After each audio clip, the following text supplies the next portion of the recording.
So if you're a Gen Z or probably a millennial or perhaps you're into tech, you definitely know this guy. And let's listen to what he has to say about investing in real estate in Nigeria. I started buying house. Instead of me to rent, I was buying. That's stupidity. Well, how is that stupidity? Oh, okay. Buying a house is not smart, especially in Nigeria. So it's an asset. No, it's not an asset. That's a mistake. That's financial intelligence that people understand in Nigeria. An average person, a middle class, want to buy and own. With what I know now, if I had all this, I would never buy one single house in Nigeria. Or I only buy one house I live in, but I know it's a liability. I have many houses now and I'm regretting I shouldn't have. So let me explain. Those houses that I was buying then, I do a dollar business, right? So let's say this house, I paid $475,000 at the time, and that was equivalent to like say 500 million naira. 475,000 now. If I times it, and my neighbor want to sell your house in dollars. That's I okay. Yeah, I make money in dollars. Yeah. So that means that's 500 million. 475,000 now, multiplied by today's exchange, which is 1,004. It's 665. Right? And now this house, would you buy this house for 600 million? I've lived in I've spent money, I spent more than 200 million on this house. Only moving in and stuck in this house, I spent about around 100 million. Talk about the cost of operation. Electricity in this house, every month I pay 1.4 million naira on electricity only. Every month? Yeah, it's that price. What do you use? I mean, because the estate put their tariffs and a lot of stuff is really high. People don't like talking about things about only electricity. I pay 1.4 million, excluding service charge and every other thing. So now, imagine if it was a rented apartment, how much will I rent this house? Let's say I rent this house for 25 million naira.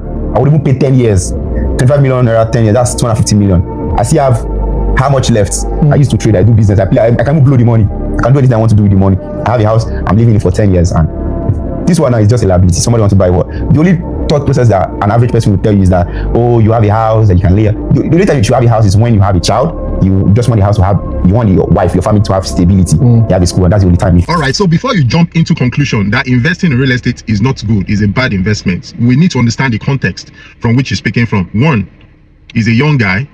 2, he's not married. 3, he's earning in dollars. And 4, this guy is not a low-class person. He's not in the middle class.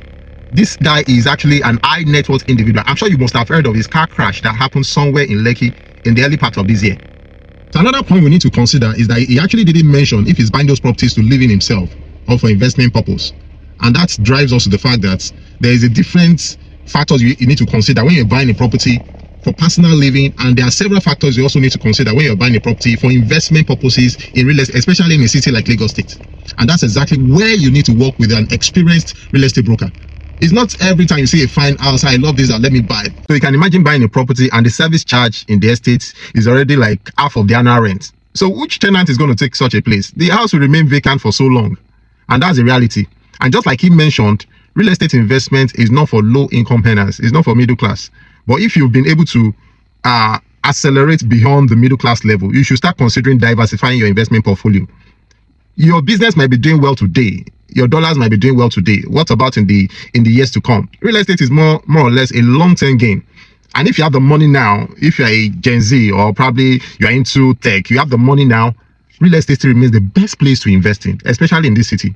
Buy quite a number of properties, but before you buy, make sure you have a trusted and an experienced realtor by your side to guide you through the purchase process. Because, let me emphasize again, because it's not every real estate buying process that is a smart move. So be careful of that and work with that mindset. But what do you think? Do you think he's actually saying the truth, or I'm just speaking from the point of he's a realtor, he wants to make money? Please drop your opinion in the comment section and let us rub minds together. Do have a wonderful day, guys. Cheers.